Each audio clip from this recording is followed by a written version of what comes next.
अस्सलाम वालेकुम। आप खालिद इकबाल यूट्यूब चैनल देख रहे हैं। मेरी ये वीडियो पीटीआई का वर्चुअल इकट्ठ पर है, यानी जलसे पे है।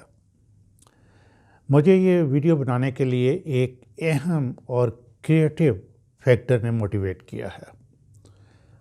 वो है जनरेटिव आर्टिफिशियल इंटेलिजेंस। मुझे इसके इस्तेमाल से मुसरत हुई और बहुत इत्मीनान हुआ कि यूं ही मौका मिलेगा हमारी नौजवान नस्ल मुल्क को बहुत तेज़ी से तरक्की की मंजिलों तक ले जाएगी और इसकी पूरी सलाहियत भी रखती है। गोया ज़रा नम हो तो ये मट्टी ज़रखेज़ है साकी। मैं आर्टिफिशियल इंटेलिजेंस पे 2 वीडियोस बना के अपलोड कर चुका हूँ। अगर आप इसके बारे में तफसील से जानना चाहते हैं तो मेरे यूट्यूब चैनल पे वो वीडियोस मौजूद हैं, आप उनको ज़रूर देखें। मैं पीटीआई के आर्टिफिशियल इंटेलिजेंस इस्तेमाल करके अपना मकसद हासिल करने की तरफ आता हूँ। दरअसल मुझे वो दौर याद आ रहा था जब मैं यूके में तालीम हासिल कर रहा था।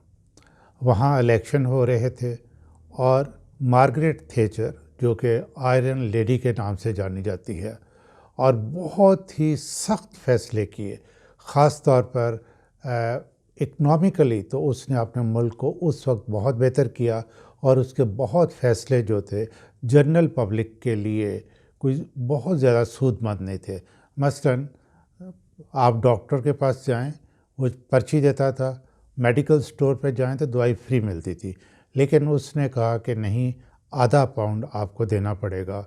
ख्वाह दवाई जो है वो 10 पेंस की हो या 10 पाउंड की हो, लेकिन आधा पाउंड जो है ना वो आपको देना पड़ेगा। इससे भी गवर्नमेंट को बहुत फ़र्क पड़ा था। तो मार्गरेट के ऐसे फैसले करने के बावजूद वो बड़ी तेज़ी से जीते और ये बरतानिया की पहली ख़ातून वज़ीर आज़म थी और ये पहली वज़ीर आज़म थी जिसने कि 11 साल जो है वो हुकूमत की। मैं हैरान था कि ना जलसा, ना जुलूस, ना हंगामा, ना कोई लड़ाई झगड़ा, ना कत्लो गारत। इलेक्शन सिर्फ टीवी पर नज़र आ रहा था और मैं ज़ाहिर है कि अपने वतन अज़ीज़ को याद कर रहा था कि जनरल इलेक्शन हो और लोग ज़ख्मी ना हों, जान से ना जाएं, इलेक्शन रिज़ल्ट ना रोके जाएं, वोट किसी को पड़ें और जीते कोई। क्या यूके में रहने वाले हमसे मुख्तलिफ इंसान हैं? मेरी उस वक्त दिली ख्वाहिश थी कि या अल्लाह मेरे पाकिस्तान में भी ऐसा हो।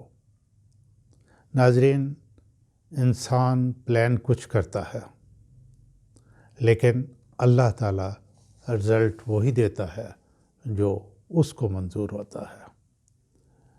नाज़रीन, हमारे चैनल की पॉलिसी जो है वो एजुकेशन, ट्रेनिंग और जनरल अवेयरनेस है। उसी के तहत मैं ये वीडियो बना रहा हूँ। पॉलिटिक्स के नुक्ता नज़र से मेरी ये वीडियो नहीं है। बात मामूली नहीं, बहुत बड़ी बात है। टेक्नोलॉजी के इस्तेमाल की तरफ लोगों को राग़ब करना है, सबब कुछ भी हो। पीटीआई वालों का जलसा था, उनको जलसे की इजाज़त नहीं मिल रही थी, लेकिन उन्होंने अपना मकसद जो है इंतहाई आसान तरीके से हासिल किया। वरना एक जगह पर वो जलसा करके या कन्वेंशन करके कब तकरीबन 45 लाख लोगों को अपना मैसेज पहुंचा सकते थे।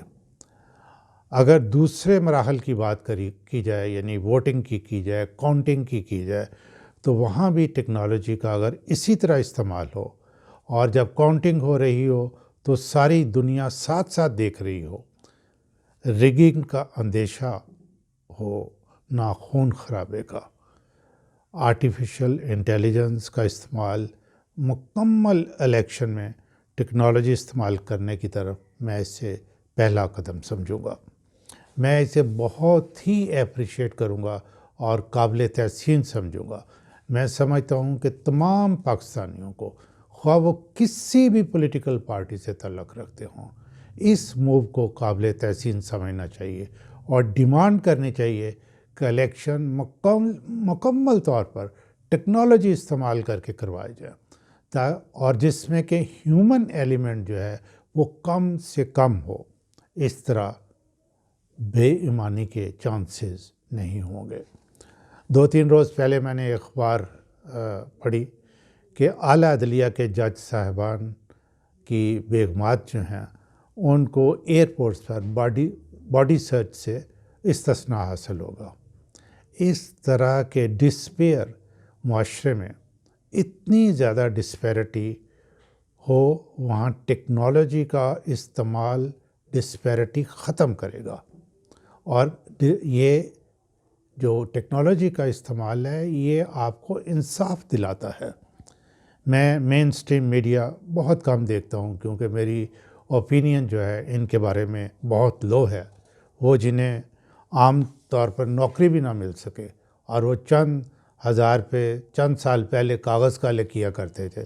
جنرل پرویز مشرف نے جب الیکٹرانک میڈیا کے لیے لائسنس حاصل دینا شروع کیے تو ہزاروں کمانے والے جو ہیں وہ لاکھوں تک راتوں رات پہنچے، لیکن انہوں نے صحافت کی دھجیاں بکھیر دیں. کوئی کسی کا ایجنٹ ہے اور کوئی کسی کے لیے کام کر رہا ہے. چینل سیاستدانوں اور تاجروں نے خرید لیے اور صحافت کا انا للہ و انا الیہ راجعون ہو چکا ہے. کچھ روز پہلے ایک معروف اینکر جو ہیں وہ ایک ٹی وی چینل پہ بیٹھی کہہ رہی تھیں کہ یہ پی ٹی آئی کا جلسہ تو نہیں کہا جا سکتا. مجھے اینکر سے نہیں، اس کی سمجھ بوجھ، علم اور لیاقت اور قابلیت جو ہے یہ اس سے تعلق ہے کہ لاکھوں میں تنخواہ لینے والی کو یہ علم نہیں کہ جلسہ کا جو اسپرٹ ہے، جو مقصد ہے، وہ یہ ہے کہ لوگوں کو ایک جگہ پہ اکٹھا کر کے اپنا پیغام پہنچانا. اب اس ٹیکنالوجیکلی ایڈوانس دنیا میں 45 لاکھ لوگوں کو ایک وقت میں پیغام دے دیا. آپ کہتی رہیں کہ کوا سفید ہے، اس سے کچھ فرق نہیں پڑے گا کیونکہ آپ جیسے لوگوں کے دن جو ہیں وہ گنے جا چکے ہیں. سب پولیٹیکل پارٹیز کو یوں ہی جلسے کرنے چاہیے. یہ پولیس آ کے لاٹھی چارج کرے، نہ آنسو پھینکے اور نہ سڑکیں بند ہوں. یہ جو فائنانسرز ہیں جو ایک جلسے پہ کروڑوں لگاتے ہیں، انہوں نے ریکور بھی کرنا ہوتا ہے اور پھر نیب اور اینٹی کرپشن کے محکموں کے لیے خوراک بھی مہیا کرنی ہوتی ہے. جبکہ ٹیکنالوجی استعمال کرنا آج جلسوں کے لیے، کل تمام قسم کے بزنسز کے لیے، پرسوں خود اپنی ٹیکنالوجی بنائیں گے. ہمارے ہمسائے میں نام نہیں لوں گا کیونکہ میں اس ملک کی بہت عزت کرتا ہوں، کہ بھنگیوں، چرسیوں اور نشہ کرنے والوں نے ہلکی پھلکی چپس بنا کر دنیا کو دینی شروع کی. آج امریکہ اس سے ڈر رہا ہے کہ یہ دنیا کی پہلی اکنامک پاور نہ بن جائے. آپ کو نہیں سوچتے کہ اس سے پولیس حرکت میں آئی، نہ ڈی سیز نے، نہ ایم پی اوز کے تحت گرفتاریوں کے آرڈر جاری کیے. خدا کے بندو سمجھو، سب کے لیے، خواہ وہ کسی پارٹی سے تعلق رکھتا ہو، کہ ٹیکنالوجی کا استعمال فائدے کی بات ہے. ہمیں خود جو ہے اس کی طرف آنا چاہیے اور اس میں ریسرچ کرنی چاہیے، نالج جنریٹ کرنا چاہیے، اپنی اکانومی کو بہتر کرنا چاہیے. یاد رکھیں مستقبل ٹیکنالوجی کا ہے، آرٹیفیشل انٹیلیجنس اس کا ایک فیکٹر ہے. پاکستان کے لیے بہت دعائیں.